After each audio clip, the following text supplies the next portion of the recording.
I want to show you a map that started a war between three empires. Not with armies, with accuracy. In 1718, a cartographer named Guillaume Delisle stood before the boy king Louis XV of France and unrolled a map. On that map, the Mediterranean Sea was 20% smaller than every previous map in Europe had shown it. Not slightly adjusted, not refined at the margins, 20% smaller. Every atlas, every navigation chart, every geographic reference used by every European power for the previous 1,500 years had been wrong by a fifth of the Mediterranean's actual size. And Delisle could prove it. He could prove it because he had done something that no cartographer before him had attempted at this scale. He had stopped copying. For 16 centuries, map makers had inherited their maps from the generation before.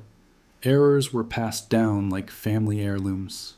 Each new cartographer copied the last, adding decoration, adding color, adding artistic flourish, but never questioning the underlying geography.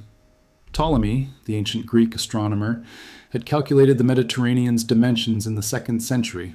Every map since had accepted his numbers. Nobody checked. Delisle checked. And what he found was that the foundation of European geography was built on compounding errors that had been accumulating for a millennium and a half.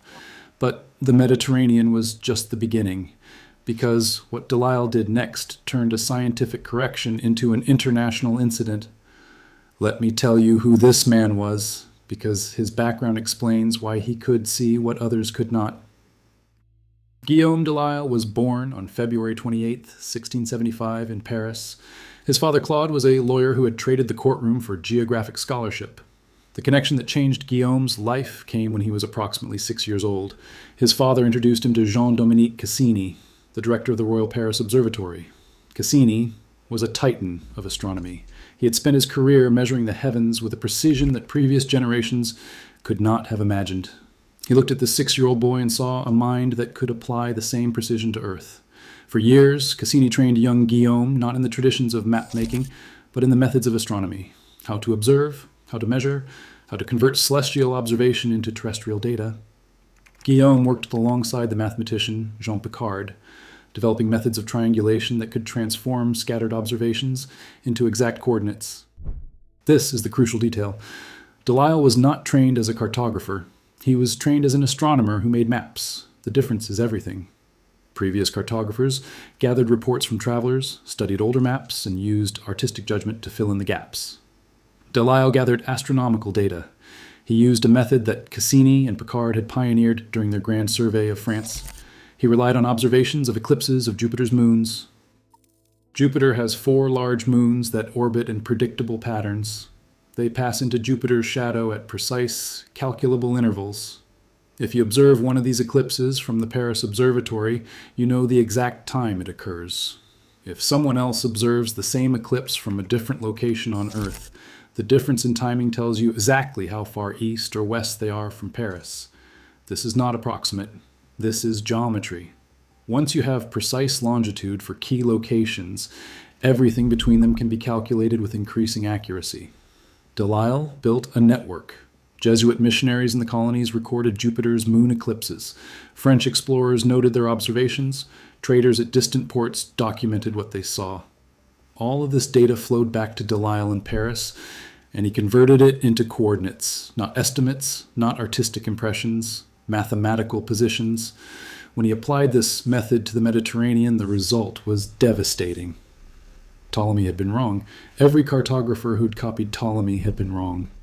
The Mediterranean was 20% smaller than everyone believed. The error had been propagated for 1,600 years because nobody had thought to measure instead of copy.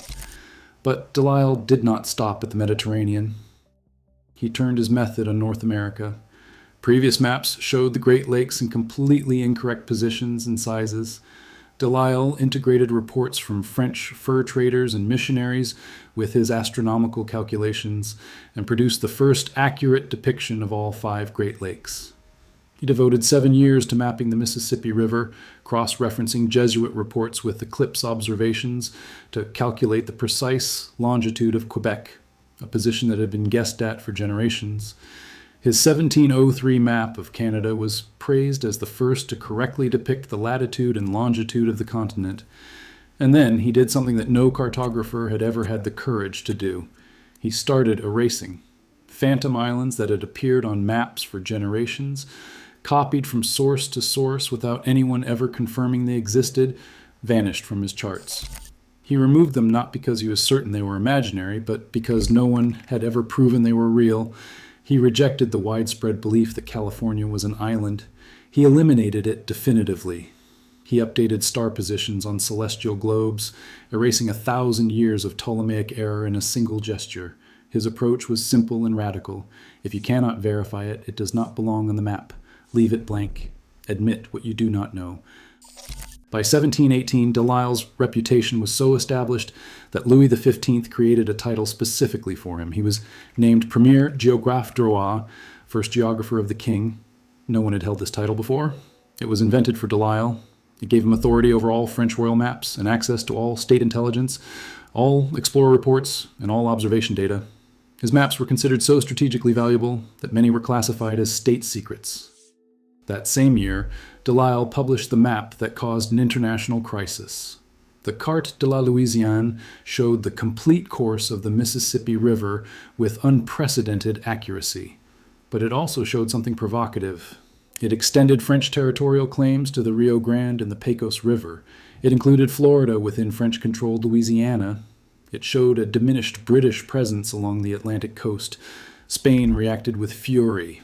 The Spanish government had always guarded geographic information about the Americas. Now, a French cartographer had published a map so accurate, so comprehensive, and so widely distributed that Spain could not ignore it.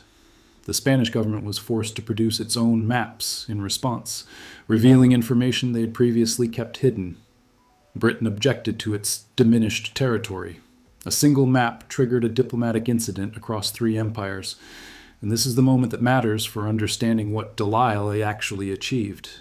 He proved that in the age of empire, a more accurate map was a more dangerous weapon than a fleet of ships. If your map was better than your rivals, you could establish territorial claims that no army could dispute.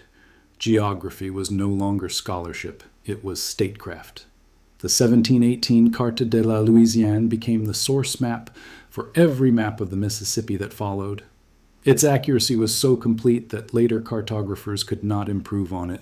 They could only copy. For the next 100 years, Delisle's Mississippi was the standard.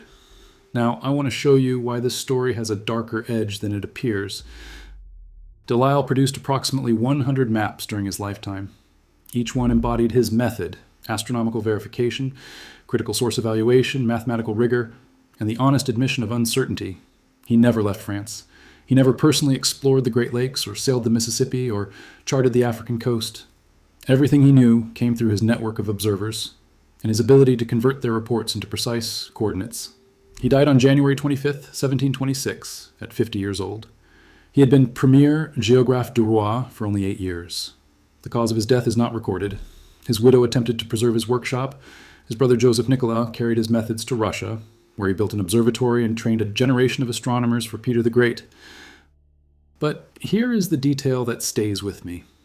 Delisle had shown the world that 15 centuries of accumulated geographic knowledge was wrong, that every map in Europe contained errors inherited from Ptolemy and never questioned, that phantom islands existed on charts for generations because no one had bothered to check, that California was not an island, that the Mediterranean was smaller than everyone believed, that the Mississippi did not follow the paths previous maps had drawn. He proved all of this through measurement rather than tradition, through evidence rather than authority, through the courage to say that everything his predecessors had accepted was incorrect. And what happened? Spain published countermaps. Britain objected. France classified his work as state secrets. The response to accurate geography was not gratitude. It was a political crisis. Every government in Europe understood immediately what Delisle's maps meant. A more accurate map gave you territorial claims. A less accurate map cost you territory. Knowledge was not neutral. It never had been. Delisle's maps rest today in collections across Europe and North America. The Bibliothèque nationale de France holds comprehensive collections, accessible through their digital library. The Library of Congress preserves his works. Museums and rare map dealers hold individual examples. They are primary documents of the moment when European map-making stopped being an art of copying and became a science of discovery. What Delisle demonstrated, and what no one has improved upon as a principle, is that accuracy requires courage. The courage to measure what everyone else accepts on faith. The courage to erase what cannot be verified. The courage to leave blank spaces on a map, rather than fill them with inherited guesses. In 1718, when he stood before a boy king and showed him a Mediterranean 20% smaller than every previous map had drawn it, he was not just correcting an error, he was proving that the entire system of knowledge transmission, the 1,500-year chain of copying from source to source without verification, was broken, and that the only fix was to start measuring from scratch. The maps he made replaced every map that came before. They remained the standard for a century after his death. And the method he pioneered, using astronomical observation to verify what travelers reported and what tradition assumed, became the foundation of modern cartography. He never left Paris. He never saw the Mississippi or the Great Lakes or the coast of Africa. He measured the world from a room full of other people's observations and a telescope pointed at Jupiter's moons. And he was more accurate than every explorer, every cartographer, and every king who had come before him. That is the story of Guillaume Delisle, the man who proved every map was wrong, the man whose correction caused an international incident, the man who showed that the most powerful weapon in the age of empire was not a ship or a cannon, but a map that told the truth. His maps are still in the archives. The Bibliothèque nationale de France holds them in climate-controlled storage. The ink faded, but the coordinates still accurate after 3 centuries. You can look up the Carte de la Louisiane on their digital library. The Mississippi still follows the path he drew. The Mediterranean is still the size he measured. And every modern map you have ever seen inherits his corrections without knowing his name. He mapped the world more accurately than every explorer who ever sailed it.